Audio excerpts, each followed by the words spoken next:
great and ancient dragon has slowly sank from the skies, the various islands slowly sinking into the sea, settling back onto the ground.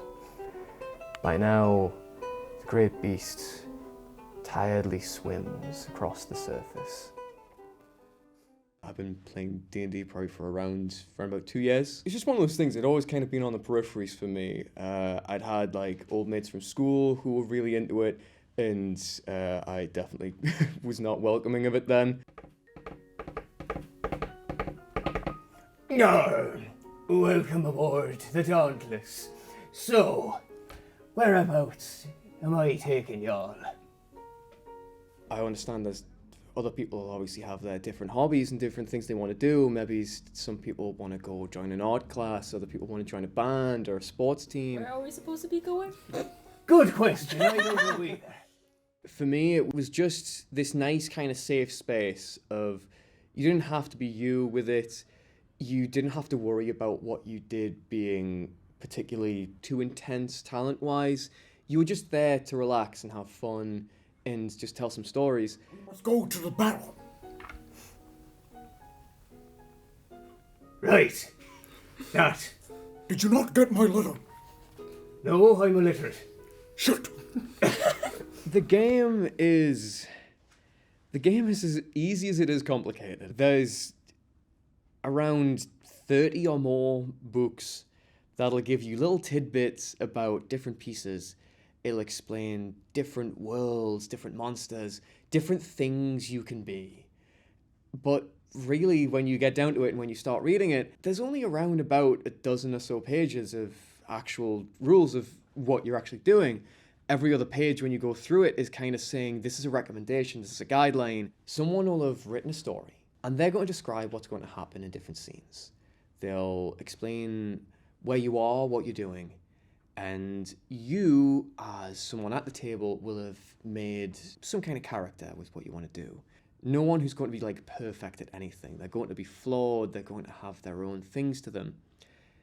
And what it is your job is then to take in whatever's said by the person who's writing the story, who's putting this together, and think, well, what would I do? What would my character be doing with this?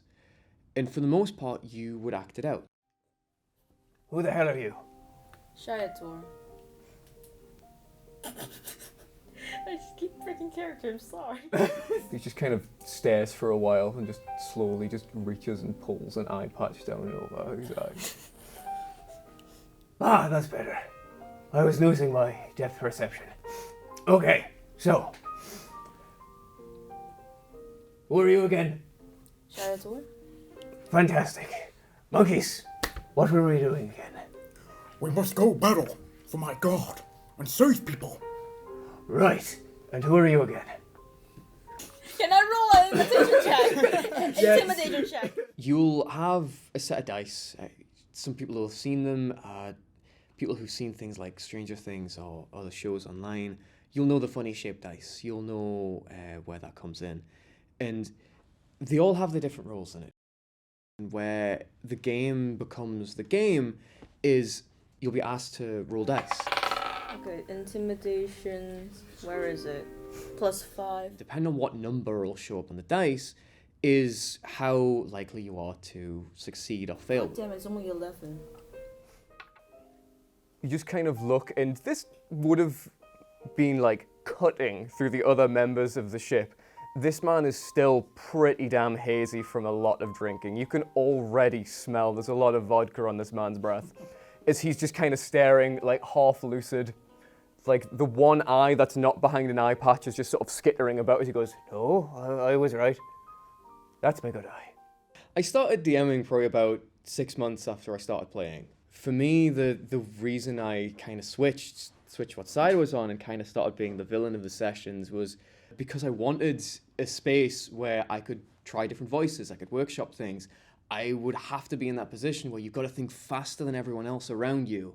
You've got to be the one to kind of get the story back on track to write all this. And I really enjoyed it. It is a harder experience for the one behind the screen. Everyone else who's out, you've got your character, you're a team, you're working together. But the person behind it, you're everyone else. You're the world. You're You're every person they'll talk to in a shop, every stable boy in a barn, everyone they'll meet on the road, every villain. You are your own team. You are everything. I still prefer being on the other side. I like the feeling of being just the one character, just the player. You're in your role, you're in your spot, and you can just go there and enjoy these fantastic stories. But getting to tell your stories, getting to make these characters, and seeing these people get excited, get inspired from the other side is still a fantastic feeling. I think the self-expression involved can be really healthy. I think it can be really, really good. I'm no stranger to it. I've played several characters where I'll use it as different ways to maybe express what I'm feeling at the time. I'm not normally one where I can talk directly with people about a problem. It's not something I'm really great with. I'll kind of deflect and I'll move to other things. Whereas with the game, it's not you that's doing it. You have your character, your space. And it's not you that's going through that, it's them, and you're helping them through that. Your friends are helping them through that. To hit? Yeah. Against Juan? Yeah. Not. Another attack. That's not 20.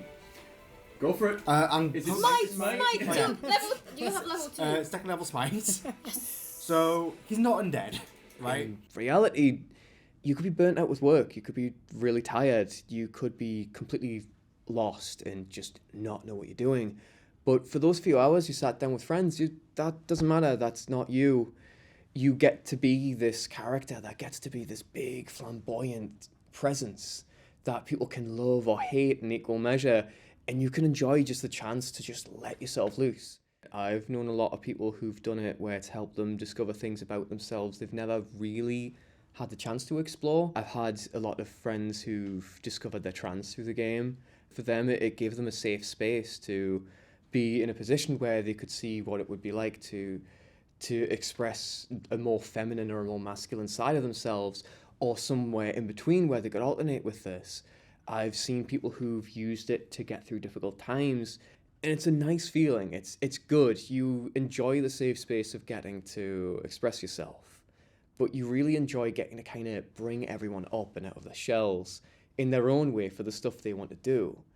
And that's probably a big part of the game that I really love. I love getting to see, well, what is it that people are really enjoying with this, and letting that kind of grow and build and see how it extends into other things. I've seen people doing artwork they've enjoyed so much, they've knuckled down, put twice the hours in, and now they are paid commissions for work like that. I've seen actors getting big and finding new outlets.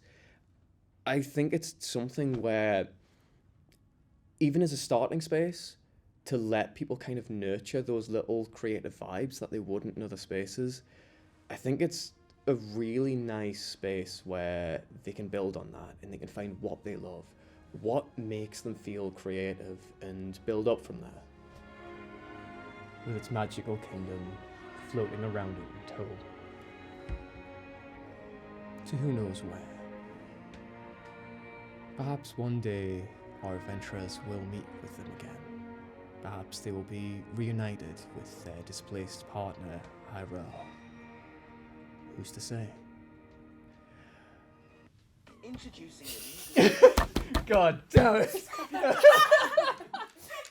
It's going so well. Going so well. That is the end of the section, I will also say. I realise you absolutely nuked the ending, but thank you, because that fixed the timing.